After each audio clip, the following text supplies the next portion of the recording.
लगभग 3 दशक के इंतजार के बाद आखिरकार फॉरबिसगंज के अनुमंडल व्यवहार न्यायालय में आगामी 4 नवंबर को सिविल कोर्ट का शुभारंभ होना तय हो गया है। आपको बता दें कि फॉरबिसगंज के अनुमंडल व्यवहार न्यायालय के सिविल कोर्ट को शुरू करने के लिए यहां के अधिवक्ताओं ने अधिवक्ता संघर्ष समिति के बैनर तले लोकतांत्रिक तरीके से एक शांतिपूर्ण संघर्ष कई सालों तक चलाया था। विगत महीनों में यहाँ सिविल कोर्ट शुरू होने की चर्चाएं भी तेज थी। सबसे बड़ी बात यह कि अब जब 4 नवंबर की इसकी शुरुआत हो जाएगी, तब से फॉरबिसगंज अनुमंडल के अंतर्गत लगभग 8 लाख की आबादी को इसका सीधा लाभ मिलेगा। या यूं कहे तो अब फॉरबिसगंज अनुमंडल के न्यायाधीशों को 32 किलोमीटर की दूरी तय कर अररिया मुख्यालय नहीं जाना होगा। बताया जाता है कि फॉरबिसगंज में सिविल कोर्ट के शुभारंभ को लेकर उच्च न्यायालय के निर्देश पर मुंसिफ और सब जज की पोस्टिंग कर दी गई है। बहरहाल 4 नवंबर से शुरू होने वाले इस ऐतिहासिक कार्य को लेकर फॉरबिसगंज अनुमंडल वासियों सहित संघर्षरत अधिवक्ताओं में हर्ष का माहौल।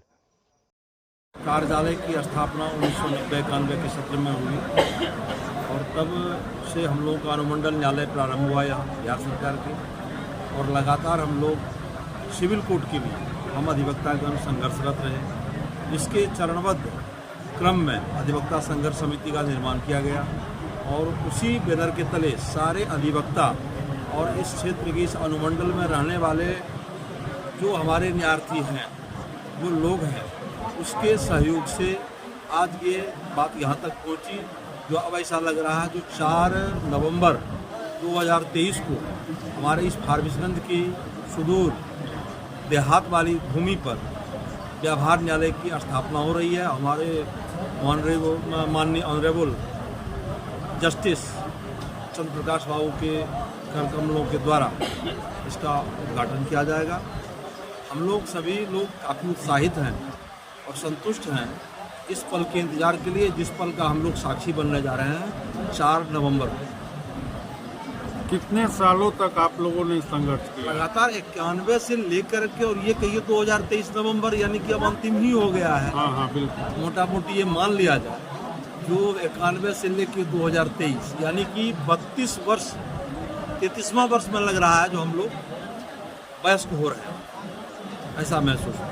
आप लोगों में हर्ष का माहौल होगा निश्चित रूप से। बिल्कुल सारे लोग काफ़ी हर्षित हैं और ये समझा जाए यहाँ के लोगों का, इसकी भावना का, इस रेणु की माटी की भावना का, लोगों का जो उनको लग रहा है, जो ये समझ में आ रहा है इन लोगों को, जो बहुत दिन के बाद वनवास से जैसे रामचंद्र जी वापस आए थे, उसी तरह जो हमारे जिला न्यायाधीश हैं या हमारे जो माननीय उच्च न्यायालय के जो हमारे इंस्पेक्टिंग जज साहब आ रहे हैं चंद्र प्रकाश बाबू, उनके लिए।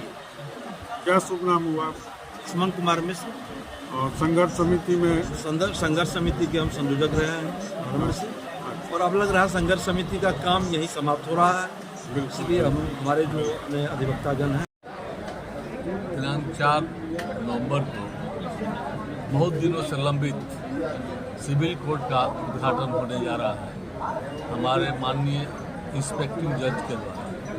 ये मामला बहुत दिनों से लंबित था और हम लोग विगत 4-5 साल से सुन रहे थे कि अब आ जाएगा, अब आ जाएगा, लेकिन 4 तारीख को आना अब निश्चित हो चुका है। और चूँकि 2 व्यक्तियों का पोस्टिंग भी हो गया हाई कोर्ट के द्वारा।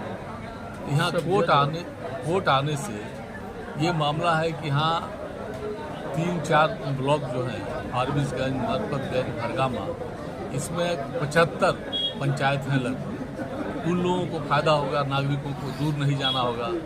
3 नगर परिषदें और नगर पंचायतें हैं जो उन लोगों को फायदा होगा, लोगों को दूर नहीं जाना होगा। तो निश्चित रूप से लोगों का समय और पैसा दोनों का बचत होगा। जो सिस्टम का मांग है कि न्याय घर घर द्वार जाना चाहिए, तो उसमें एक घड़ी साबित होगा। और निश्चित रूप से आगे आने वाले समय में जो अन्य कोर्ट हैं सभी यहाँ आएंगे। अभी हम लोग सुन रहे हैं कि मुंसफ, एक सब जज और एक मुंसफार है, जिनके द्वारा यहाँ कोर्ट का संचालन किया जाएगा। तो आने वाले समय में बड़ी कोर्ट बन चुकी है और निश्चित रूप से हम लोगों का भविष्य उज्ज्वल है। उम्मीद करते हैं कि ऐतिहासिक सारे कोर्ट का संचालन यहाँ से प्रारंभ हो जाए।